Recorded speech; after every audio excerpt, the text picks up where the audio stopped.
नमस्कार, आदाब। बातें मुलाकातें में आपका स्वागत है। मैं हूं आपका होस्ट मोहम्मद अफजल खान।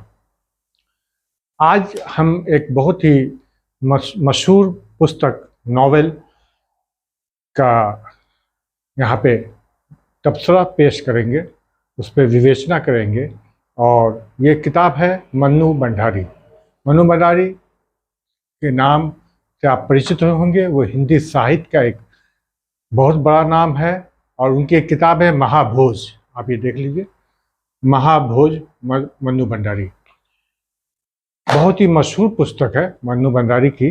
सबसे पहले मैं आपको बताते चलूँ कि मन्नू भंडारी जो है वो 1931 में मध्य प्रदेश के मंदसौर जिले में पैदा हुई थी और उनका इंतकाल 2021 में हुआ।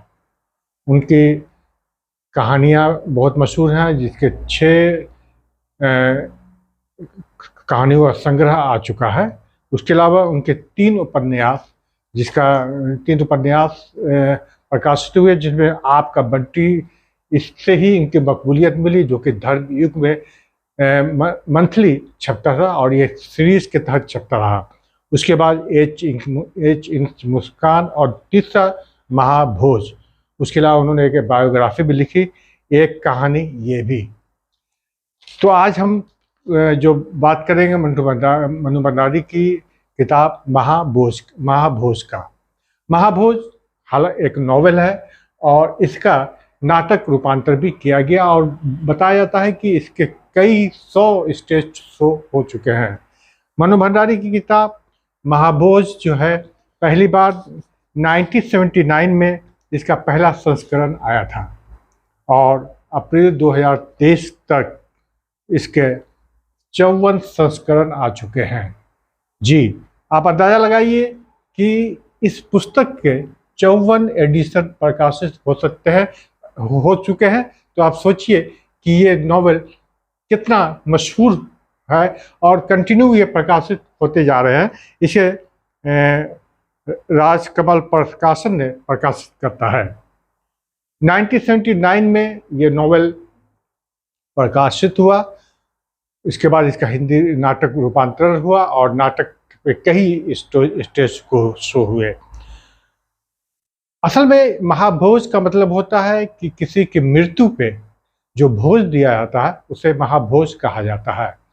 तो इस नॉवेल का भी यही है, लेकिन इस नॉवेल को भारतीय परिवेश में लिखा गया है कि इस उपन्यास को भारतीय राजनीति की अवसरवादिता, यानी अवसर में संकट में, आपदा में किस तरह अवसर निकाला जाता है। आपने कोरोना काल में देखा होगा भारतीय राजनीति में किस तरह अवसर, आपदा में अवसर का मौका उठाया था। इसी तरह इस नॉवल में भारतीय राजनीति के अवसरवाद, जोड़ तोड़ और भ्रष्टाचार का पर्दाफाश किया है।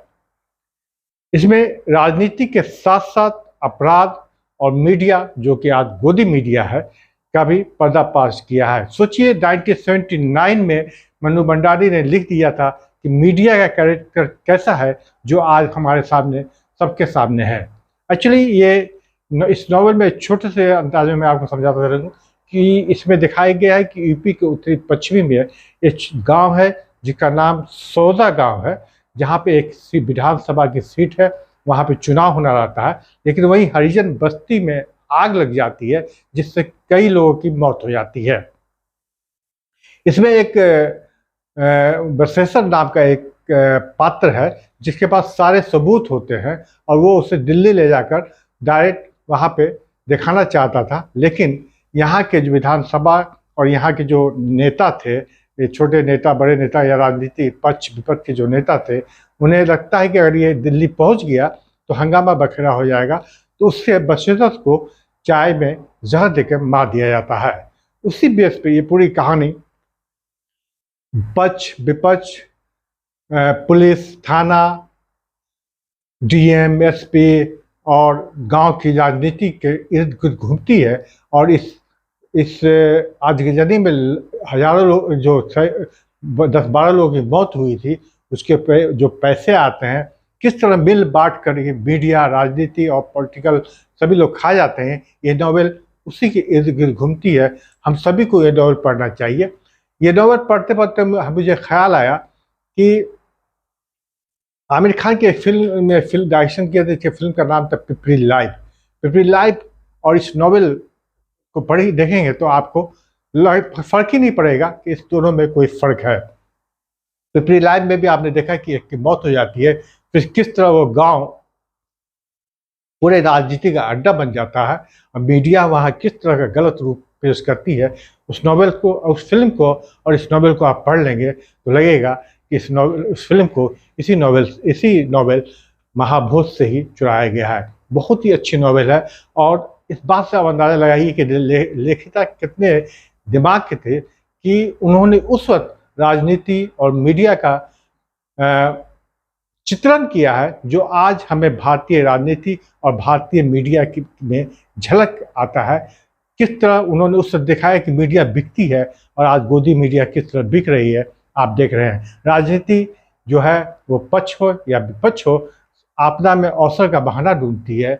बाकी जो न्यायपालिका है, विधि पालिका है या एडमिनिस्ट्रेशन है, किस तरह राजनीति के इशारे पर नाचती है, ये पूरे चीज़ इस नॉवल में चित्रण किया गया है और इस नॉवल पढ़ने लायक है। आप जरूर पढ़ें। मनु भंडारी सिर्फ इसी नॉवल समझ लीजिए कि वो हिंदी साहित्य में जिंदा है और रहेंगी। और आप इस अंदाज़ा लगाइए कि जिसके 54 एडिशन आ चुके हैं और ये कंटिन्यू है और हर साल एक नया एडिशन छप रहा है। आप अंदाज़ा लगा सकते हैं कि नॉवल कितना अच्छा है। तो ज़रूर पढ़ें नॉवल को और देखिए कि मनु भंडारी ने किस तरह भारतीय परिवेश में और भारतीय समाज और भारतीय राजनीति का चित्रण किया है। उम्मीद है आपको ये नॉवेल पसंद आएगा।